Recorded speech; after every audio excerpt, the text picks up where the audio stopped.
नाज़रीन सफ़र रंग के साथ हाजिर खिदमत। आज भी हस्ब साबिक पहले इस हफ्ते की किताबों का तारुफ पेश किया जाएगा। इसके बाद दो मेहमान कलमकारों से आपकी मुलाकात कराई जाएगी। इस वक्त हमारे स्टूडियो में मौजूद हैं डॉक्टर साबिर आफाकी साहब, 45 से ज़्यादा किताबों के मुसन्निफ हैं, मुजफ्फराबाद से तशरीफ़ लाए हैं, 8 ज़ुबान हैं यानी 8 ज़ुबानें जानते हैं और इन ज़ुबानों में आपने किताबें तहकीकी, तनकीदी और तख्लीकी पेश की हैं, शेरी मजमूए भी हैं। इनसे भी अभी बात होगी। इनके साथ तशरीफ़ रखते हैं जनाब आमिर बिन अली, जो कि जापान से तशरीफ़ लाए हैं, नौजवान शायर हैं। 2 शेरी मजमूए इनके छप चुके हैं। एक गुफ्तगू के नाम से किताब इंटरव्यूज़ की है और यंग के नाम से एक अदबी अखबार भी निकालते हैं। आपसे भी अभी बात होगी। जैसा मैंने शुरू में अर्ज़ किया था कि पहले इस हफ्ते की किताबों का तारुफ। इंतखाब कलाम साकिब लखनवी मुरतब किया है इस किताब को जनाब डॉक्टर मिर्ज़ा हसन नासिर ने और मुकम्मल तज़ीन व आराइश के साथ शाया किया है कराची से नामवर सहाफ़ी मियाँ बीवी मोहतरमा हुमैरा अतहर और रशीद भट्ट ने, जिनके 2 शेर ज़रबुल मिसल की हैसियत इख्तियार कर चुके हैं। बाग़बाने आग दी जब आशियाने को मेरे, जिन पे तकिया था वही पत्ते हवा देने लगे। और दूसरा शेर है कि ज़माना बड़े शौक़ से सुन रहा था, हम ही सो गए दास्तां कहते कहते। मुशावरती नफ्सियात। नौजवान शायर और नफ्सियात के प्रोफेसर जनाब अमजद तुफैल और फहमीदा अमजद की तहरीर करदा ये किताब रोज़मर्रा के मसाइल और इनके नफ्सियाती हल से ताल्लुक़ रखती है, जिससे बड़े साइंटिफिक अंदाज से मुरतब और तहरीर किया गया है। नाज़रीन, नफ्सियात मेरा भी पसंदीदा मौजू है और इस किताब के मुताले के बाद मेरा तासुर ये है कि बिलाशुबा इस किताब का मुताला इंसानी किरदार की मुस्बत तामीर में एक अहम किरदार अदा कर सकता है। रोशनी जलती हुई, ये भी शेरी मजमूआ है कराची में मुकीम सीनियर और साहिब तर्क शायर जनाब खालिद इरफान का, और ये उनका तीसरा मजमूआ है। 2 शेर। हदूद वक्त का बाला हिसार देखा है, सफ़र के बाद सफ़र का गुबार देखा है, जो देखना था वो मंजर दिखाई ही न दिया, जो देखना था वो मंजर दिखाई ही न दिया, जो देखना ही न था बार बार देखा है।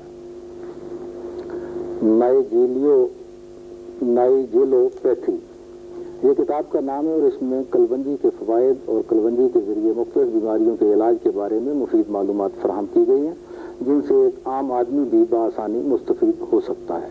प्रोफेसर डॉक्टर मुनीर अहमद खान बडानी ने यह किताब तहरीर की है, जो गवर्नमेंट FC कॉलेज में केमिस्ट्री के प्रोफेसर हैं। Comedy tragedy. सियालकोट में मुकीम जनाब SM शुजा का शेरी मजमूआ है, जिसमें गज़लों के अलावा मज़ाहिया शायरी भी पेश की गई है। रेगे साहिल पहला शेरी मजमूआ है गुजरात के रहने वाले नौजवान शायर जनाब आबिद बुखारी का, जिसके प्लेब इकबाल कौसर और अमजद इस्लाम अमजद ने तहरीर किए हैं। इस खूबसूरत मजमूए में से 2 शेर। खौफ ज़हनों पे क्यों न तारी हो, सब मुहाफिज ही जब, खौफ ज़हनों पे क्यों न तारी हों, सब मुहाफिज ही जब शिकारी हों, इनके दिल में एक आग होती है जिनकी आंखों से अश्क जारी हों। इकरा आसान उर्दू कायदा। रावलपिंडी में मुकीम ख्वाजा गुलाम रब्बानी मजाल का तहरीर करदा ये कायदा आम अनपढ़ लोगों को उर्दू सिखाने के सिलसिले में एक मुफीद किताब है, जो फ़िरोग़ ख़ानगी के जज्बे के तहत पेश की गई है और बहुत सलीके से मुरतब की गई है। इकरा आसान अंग्रेज़ी रीडर, उर्दू पढ़े लिखे लोगों के लिए, आम उर्दू पढ़े लिखे लोगों के लिए ये खुद रहनुमा कायदा है, जिसकी मदद से वो अंग्रेज़ी सीख सकते हैं। ये भी ख्वाजा गुलाम रब्बानी मजाल साहब ने मुरतब किया है। यहाँ ये भी बताता चलूँ कि आसान उर्दू कायदा की तरह इस रीडर की भी कोई कीमत मुकर्रर नहीं की गई, बल्कि ये फ़िरोग़ इल्म के जज्बे के तहत शाया किया गया है। पंजाबी लुग़त। 3000 से ज़ायद सफ़ात पर मबनी ये ज़ख़ीम लुग़त, जो अजीज़ पब्लिशर्स लाहौर की तरफ से 3 जिल्दों में शाया हुई है, पंजाबी और फ़ारसी के नामवर मुहक़्क़िक़ जनाब इकबाल सलाहुद्दीन ने मुरतब की है, जो उकाड़ा में बैठकर साल हा साल से ये काम कर रहे थे। ये पंजाबी से पंजाबी की लुग़त है, जिसमें आराब भी लगाए गए हैं और मुहावरे और ज़रबुल अमसाल भी शामिल की गई हैं। वैसे तो इससे पहले भी इरशाद पंजाबी, जमील अहमद पाल, सरदार मोहम्मद और दीगर कई लोगों ने पंजाबी की लुग़ात मुरतब की हैं, मगर मौजूदा लुग़त अपनी जगह एक ख़ुसूसी अहमियत रखती है और वक्त की ज़रूरत को बतरीक़ एहसन पूरा करती दिखाई देती है। यकीनन ये काबिल तारीफ़ काम है। उनका तारुफ। और अब चलते हैं अपने मेहमानों की तरफ। जनाब डॉक्टर साबिर आफाकी साहब अस्सलाम वालेकुम। जनाब आमिर साहब अस्सलाम वालेकुम। डॉक्टर साहब, आप यहाँ आए हैं, टीवी आपके लिए नया नहीं है, मुजफ्फराबाद से आप तशरीफ़ लाए। आप 8 زبانوں پر عبور رکھتے ہیں، جن میں انگریزی، اردو، فارسی، گوجری، کشمیری، عربی، پہاڑی اور پنجابی شامل ہیں، اور ان زبانوں میں آپ نے شاعری بھی کی ہے اور اس کے ساتھ ساتھ تحقیقی و تنقیدی کتابیں بھی تحریر کی ہیں۔ تو یہ بتائیں کہ یہ زبانیں سیکھ کر آپ نے شاعری ان میں کتابیں لکھی یا ان زبانوں کو سیکھنے کے لیے آپ نے کتابیں لکھی؟ ڈاکٹر صاحب، زبانیں جاننے کا شوق مجھے شروع میں تھا۔ میرے والد صاحب 6-7 زبانیں تو جانتے تھے، اسی زبانیں میں نے پھر فارسی اور عربی، اردو میرے والد صاحب سے سیکھی، اور اس کے بعد میں یہ چاہتا تھا کہ جو ہماری ایسی زبانیں جو کلچر میں ہیں، ہمارے کلچر جو استوار ہوا جن زبانوں پر، عربی، فارسی اور اردو ہے، اور انگریزی کا بھی حوالہ بنتا ہے، تو یہ زبانیں میں نے اس لیے سیکھی کہ ان کا میں ادب پڑھ سکوں، اور ادب کا مطالعہ کیا، پھر اس کے بعد شاعری بھی اس میں کی، اور پھر نئے موضوعات مل گئے اور ان زبانوں میں، یعنی جب تک آدمی کو وہ زبان پر عبور نہ ہو، اس کے ادب سے آپ کا مطلب پوری طرح لطف اندوز نہیں ہو سکتا۔ صحیح بات ہے۔ تو اس کے لیے ضروری ہے کہ زبان آدمی جانتا اور لٹریچر پڑھے اور دیکھے کہ ادب کیا ہے اور اس سے کیسے استفادہ کر سکتا ہے۔ اچھا ڈاکٹر صاحب، گوجری اور پہاڑی زبانوں کے بارے میں ہمارے ناظرین کو کچھ بتائیں کہ ان کا لسانی حدود اور ڈاکٹر صاحب، گوجری ایک امپورٹنٹ زبان ہے جو شروع میں تو اس کا علاقہ جو ہے وہ انڈیا کا مختلف علاقے ہیں، لیکن اس کے بعد یہ گجرات پہنچی اور پھر دکن اور دہلی سے ہوتے ہوئے پھر پورے بر صغیر میں پھیل گئی۔ تو ابھی گوجری کا کوئی ایک علاقہ نہیں ہے، بلکہ یہ پورے علاقے میں پھیلی ہے۔ قدیم یعنی آپ کا مطلب زبان تھی جس کا اردو سے بھی ایک خاص تعلق؟ تو بلکہ قدیم جو گوجری ہے اس کو لوگ اردو ہی کہتے تھے، بڑی ہے گوجری جگ بیچ نعمت، یہ دکن کے شعراء نے کہا۔ اچھا، اس کے بعد پھر اردو جو ہے وہ ریفائن ہو کر ترقی کر کے آگے نکل گئی، تو یہ جو پہاڑی علاقوں میں رہی گوجری تو وہ الگ سے اس طرح۔ اور پہاڑی کا بھی تو پہاڑی الگ زبان ہے گوجری سے۔ تو میں یہ سمجھتا ہوں کہ جیسے پنجابی ہے، پنجابی کے یہ لہجے میں سمجھتا ہوں۔ وہ سب آپ نے 3 بر اعظموں میں تقریباً 25 ممالک کی سیاحت بھی کی ہے، اور اس میں ظاہر ہے آپ کا سفر کا شوق بھی ہوگا اور ادبی شوق دونوں شامل ہوں گے۔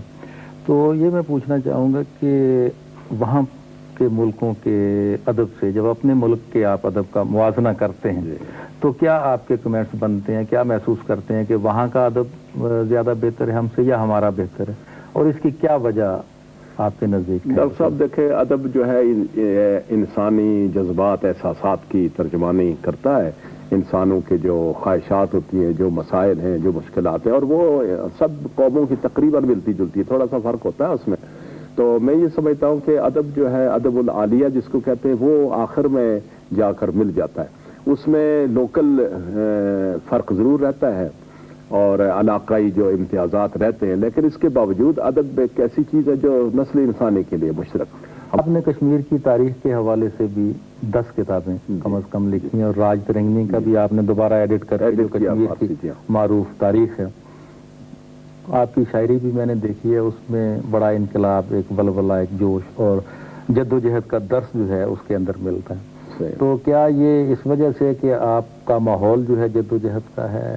میں نے کوشش کی ہے کہ کوئی میسج ایسا ہو لوگوں کے لیے تھوڑا سا آزاد ہونے کا، ترقی کرنے کا، آگے نکلنے کا، اور یہ جھگڑے فساد جو ہے یہ غلامی خاص طور سے۔ اچھا ڈاکٹر صاحب، یہ سارے کام جو ہیں بڑے سنجیدہ ہیں اور سنجیدگی سے ہوئے ہیں، آپ کا شعری مجموعہ بھی ایک سنجیدہ موجود ہے، لیکن ایک خندہ ہے بے جا آپ کا مجموعہ ہے جو شگفتہ کلام سے تعلق رکھتا ہے، جس میں مزاحیہ شاعری بھی ہے، تو اس طرف کیسے آپ آگے؟ ویسے تو کہا جاتا ہے کہ مزاج جو ہے وہ ہائی سیریسنس ہے، اصل میں شگفتہ مزاجی تو طبیعت میں ہے۔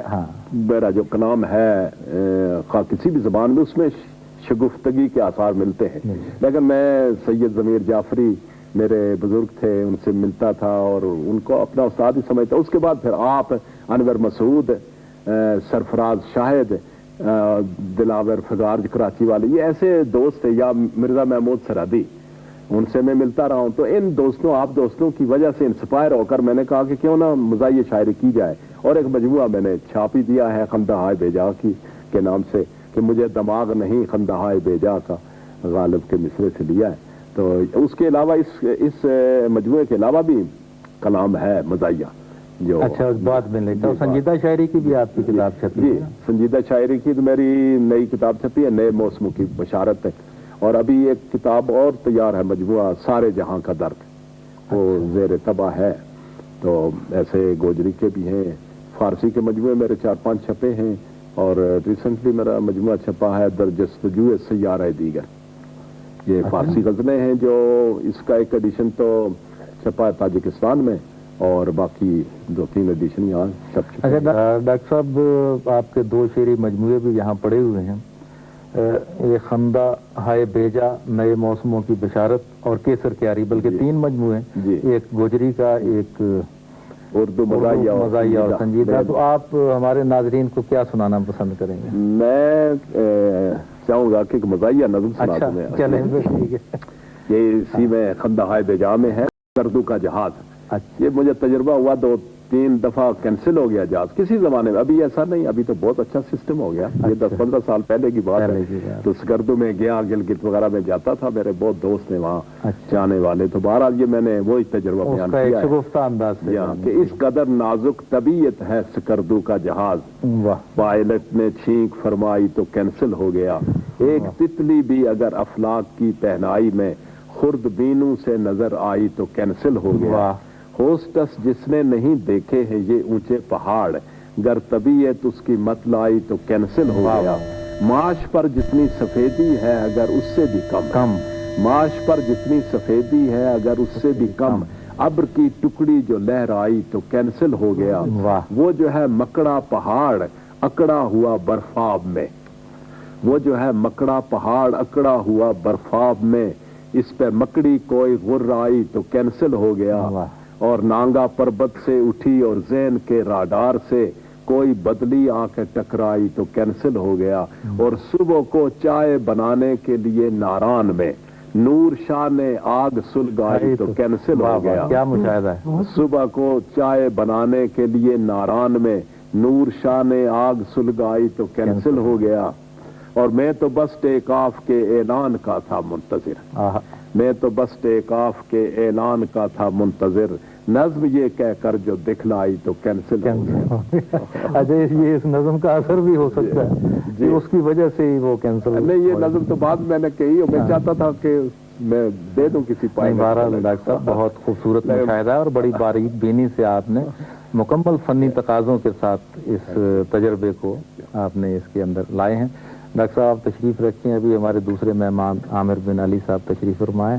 جناب، آپ گفتگو سن رہے تھے، ڈاکٹر صاحب کی بھی کچھ آپ کے بھی، انہوں نے تو 25 ممالک کی سیر کی. آپ رہتے ہی بیرون ملک ہیں، جاپان میں. 2 مجموعے آپ کے چھپ چکے ہیں، سرگوشیاں اور یاد نہ آئے کوئی، اور گفتگو آپ کے انٹرویوز کا مجموعہ ہے. آپ اسپینش بھی جانتے ہیں، رشین بھی جانتے ہیں، اور جاپانی بھی، اور بھی کوئی زبان؟ جاپانی، انگریزی. انگریزی تو خیر ہمیں بھی تھوڑی بہت آتی ہے، لیکن یہ تینوں اچھا ان پر تو ان کو بول بھی لیتے ہیں اور لکھ بھی لیتے ہیں. لکھ بھی لیتا ہوں، پڑھ بھی لیتا ہوں. اچھا، بالعموم یہ کہا جاتا ہے کہ کسی علاقے پر آپ نے حکمرانی کرنی ہو تو یا اس علاقے کی زبان سیکھیں یا وہاں جا کے شادی کریں. تو آپ نے یہ زبانیں کیوں سیکھی؟ اس میں 2 فیکٹرز تھے. ایک تو شوق کا فیکٹر تھا اور دوسرا ضرورت کا. باقی یہ ہے کہ حکمرانی نہ بھی کرنی ہے، اگر کوئی بھی کلچر آپ نے انجوائے کرنا ہو تو ضروری ہے کہ آپ وہاں کی مقامی زبان سیکھیں. تبھی آپ بہتر انداز میں کلچر کو سمجھ بھی سکیں گے وہاں کے، اور اس سے لطف اندوز بھی ہو سکیں گے. لیکن آپ تو جاپان میں رہ رہے ہیں نا، جاپان میں گئے، لیکن اسپینش بھی آپ نے سیکھی اور رشین بھی. ہاں، اس میں یہ ہے کہ اسپینش جو میں نے سیکھی یہ لاطینی امریکہ میں گزارے میں نے 2.5-3 سال. تو کافی ممالک لاطینی امریکہ کے جہاں اسپینش بولی جاتی ہے وہاں رہا ہوں میں. تو اس کا مطلب یہ ہے کہ آپ کے اندر ایک ٹینڈنسی موجود تھی. زبانیں خاص طور پہ جاپانی جو ہے یہ تو اتنی مشکل زبان ہے کہ لوگ سن کر ہی، پکٹوریل لینگویج ہے غالباً، اور کتنے اس کے ہیں الفابیٹس وغیرہ؟ اس میں یہ ہے کہ الفابیٹس اس کے کوئی مخصوص نہیں، 3 طرح کے الفابیٹس ہیں. اس میں ہیرا گانا، کاتا گانا اور کھانجی ہے. تو اس میں جو کھانجی ہے اس کی تو کوئی تعداد مخصوص نہیں ہے. اگر 80,000 الفاظ ہیں تو PhD کی ڈگری ایوارڈ ہو جاتی ہے. تو باقی 52 کے قریب ہیں ہیرا گانا اور کھاتا گانا کہ جو الفابیٹ ہیں. تو اچھا، یہ جو ہے میں نے بالعموم دیکھا ہے کہ جاپانی جو ہے قلم کی بجائے برش سے لکھ رہے ہوتے ہیں. ہاں، اس میں کیونکہ اس میں کٹس وغیرہ اس طرح کے ہیں बुनियादी तौर पे जो इसमें खांजी है वो तस्वीर है, हाँ पिक्टोरियल तस्वीर, हाँ वो तस्वीर है, तो इसलिए जो है वो तस्वीर ब्रश से जारी बात है ज़्यादा बेहतर बनती है। तो शायद आप भी ब्रश से लिखते हैं, क्योंकि हमारे यहाँ तो कलम और मोह कलम में फ़र्क तो है। हाँ, उसमें ब्रश से लिखना ज़रा मुख्तलिफ बात है। लिख तो मैं लेता हूँ जैपनीज, लेकिन ये है कि अच्छा ये बताएं कि इन ज़ुबानों में जो आप जानते हैं और उर्दू में हमारी कौमी ज़ुबान में कुछ मुमासलत पाई जाती है जिनकी वजह से उन्हें सीखना आसान हो? जी किसी हद तक है मुमासलत। मिसाल के तौर पर स्पेनिश है, स्पेनिश में बेशुमार अल्फाज ऐसे हैं जो उर्दू में सेम है, क्योंकि स्पेनिश ज़ुबान में 30,000 के करीब अल्फाज अरबी से आए हैं, क्योंकि मुसलमानों की 700 साल तकरीबन हुकूमत रही है वहाँ, तो उसके असरात हैं बिलाशुबा 30,000 के करीब वो स्पेनिश में है अल्फाज अरबी के। तो उर्दू में भी 25% के करीब हाँ अरबी के अल्फाज हैं, तो वो एक कॉमन बन जाता है, वो एक कॉमन वोकैबुलरी है उसमें। और इन बाकी रशियन है, रशियन में भी कई अल्फाज लाइक चाय, चाय रशियन में भी चाय होती है, अच्छा दिन रशियन में भी दिन ही होता है, इसी तरह कई अल्फाज हैं। वैसे तो कई ऐसा भी कह देते हैं कि वो एक किसी से पूछा तो मैंने कि जी अंग्रेजी और उर्दू में भी बड़ी, वो कहने लगे जी बड़ी मुमासलत पाई जाती है कि उर्दू और अंग्रेजी दोनों में स्कूल, स्टेशन, टेलीफोन सारे, तो वो तो अल्फाज आए ही वहाँ से, लेकिन आपने अच्छी बात अंग्रेजी में है, कहते हैं पंजाबी में कहते हैं बत्तर, बत्तर जिसे कहते हैं, तो मिलते जैसे डॉक्टर है और डॉक्टर है, अल्फाज की भी एक अपनी ये लुगत जो है इसकी भी एक स्टडी जो है, एक पूरा सफर है गुजरते हुए। अच्छा ये बताएं हमें कि वहाँ जापानी अदब की और अदीब की क्या सूरत है? जापान में पहली बात तो ये कि अदीब की बहुत इज्जत है माशरे में, और अदब का जहाँ तक है तल्लुक तो हर तीसरा चौथा आदमी हमको कहता है।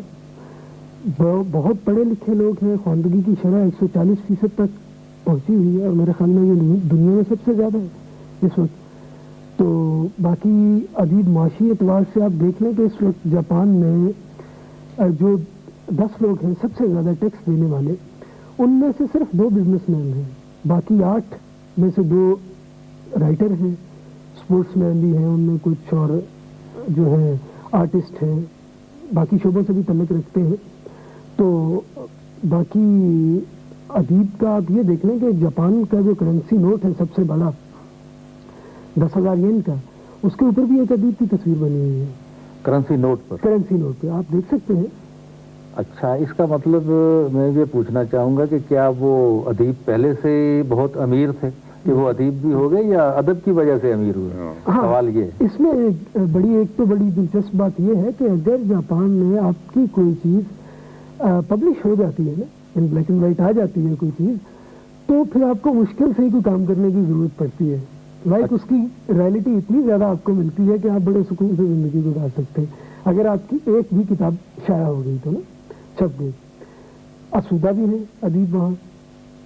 बाकी यहाँ तक है माशरती हवाले से तो ये भी है कि अदीबों के तबके को, दानिशवरों के तबके को बहुत इज्जत की कदर की निगाह से देखा जाता है। ज़ाहिर है तभी इसी वजह से जो है वो करेंसी नोट पे जो तस्वीर है वो इसी वजह से है शायद सजारी। इसी तरह बल्कि चिली में भी गब्रिएला मिस्त्राल है, वहाँ की एक खातून शायरा थी, तो 5,000 पेसू है ये, उस पर भी गब्रिएला मिस्त्राल की तस्वीर है, शायरा है। पेरू में मैं गया, पेरू में मैंने देखा, वहाँ भी करेंसी नोट पे अदीब की एक तस्वीर देखी। इसी तरह बहुत से मवालिक हैं जहाँ, मतलब इसका मतलब ये कि हमारे जो यहाँ अदीब हैं बशमूल हम सब के, हम तो यहाँ नोट जो हैं वो छापने के चक्कर में रहते हैं, और वहाँ वो अदीब जो है नोटों के ऊपर छपते हैं, यहाँ किताबों के नीचे फुट नोट लिखते हैं। असल में मैं समझता हूँ हमारे जो अदीब हैं इनकी कुर्बानी ज़्यादा बड़ी है, क्योंकि इतने नामसाइद हालात में भी ये लोग जो है लिख रहे हैं और बहुत अच्छा लिख रहे हैं।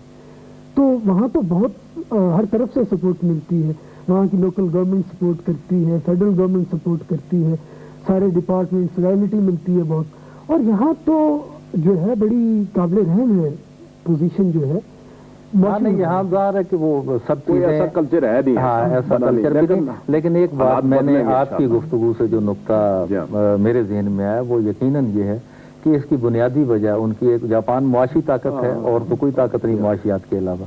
और इसकी बेसिक एक वजह ये है कि वहाँ तालीम का सही जो शरह खानदगी है वो बहुत ज़्यादा, यानी पूरी कौम पढ़ी हुई है, और किताब बहुत ज्यादा छपती है वहाँ, तो इसका नतीजा ये है कि वो आगे यानी अदीब के भी और सारे सब जगह पे वो तरक्की कर रहे हैं। तो मैं ये समझता हूँ कि यहाँ भी अगर देखा जाए तो हमारा भी पहला यानी मसला नंबर 1 यही बनता है कि जब कौम तालीम याफ्ता हो जाएगी तो बहुत से मसाइल जो हैं उसके साथ रवायात बदलती हैं। वही तालीम याफ्ता तबका अपने अदीब को, अपने दानिश्वर को, अपने रहनुमाओं को जो है वो फिर ऊपर लेकर आता है और उनकी कदरदानी करता है और उनकी जो खिदमात हैं उनका मुख्तलिफ तरीकों से, शायर तो सबसे बड़ा रहनुमा है ना, मुख्तलिफ तरीकों से उसका जो है अजहार भी होता है। जैसे अभी आपने करेंसी नोट की बात की, बहुत खूब। तो आमिर साहब, आप हमारे नाजरीन को क्या सुनाना चाहेंगे, गजल या नज़्म? गजल के कुछ अशार हैं जी, अशार की खिदमत है कि जी। हजार इस दिल को समझाया उदासी कम नहीं होती। वाह वाह। हजार इस दिल को समझाया उदासी कम नहीं होती, गमों का साथ है साया उदासी कम नहीं होती। वाह। कभी सुबह ने भूले से अगर कोई खुशी दे दी, कभी सुबह ने भूले से अगर कोई खुशी दे दी, बहुत शामों ने तड़पाया उदासी कम नहीं होती। वाह वाह।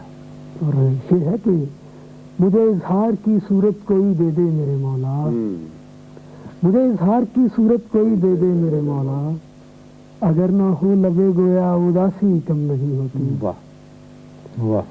शिकस्ता ही सही दामन में नन्ही सी खुशी तो हो, वाह। शिकस्ता ही सही दामन में नन्ही सी खुशी तो हो, जब आंसू ही हो सरमाया उदासी कम नहीं होती। वाह। मेरे पहलू में लाखों गम भी अक्सर सोए रहते थे। वाह। मेरे पहलू में लाखों गम भी अक्सर सोए रहते थे, ये कैसा सानहा आया उदासी कम नहीं होती। वाह वाह। कभी सुबह ने भूले से अगर कोई खुशी दे दी, बहुत शामों में तड़पाया उदासी कम नहीं है। वाह वाह। आमिर साहब, आपने ये बहुत रदीफ भी इसकी उदासी वाली रखी, लेकिन इसके अंदर बड़ी गहराई है माशाल्लाह, बड़ा फनी पुख्तगी पाई जाती है। डॉक्टर साबिर आफाकी साहब, आपका बहुत शुक्रगुजार हूँ। जनाब आमिर बिन अली साहब, आपका भी बहुत शुक्रगुजार हूँ, आप तशरीफ लाए और बड़ी मुफीद गुफ्तगू आपसे हुई। इसके साथ ही नाजरीन, प्रोग्राम सफर रंग का वक्त ख़त्म हुआ चाहता है। अगर आप हमें ख़त लिखना चाहें, तजावीज़ भेजना चाहें या किताबें अरसाल करना चाहें तो हमारा पता नोट फरमा लीजिए। इंचार्ज प्रोग्राम सफर रंग, रोशन पाकिस्तान नशरियात, पाकिस्तान टेलीविजन सेंटर, आगा खान रोड, इस्लामाबाद, और फैक्स नंबर है 922924 9222 इसके साथ ही इनामुल हक जावेद को इजाज़त दीजिए। अल्लाह हाफ़िज़।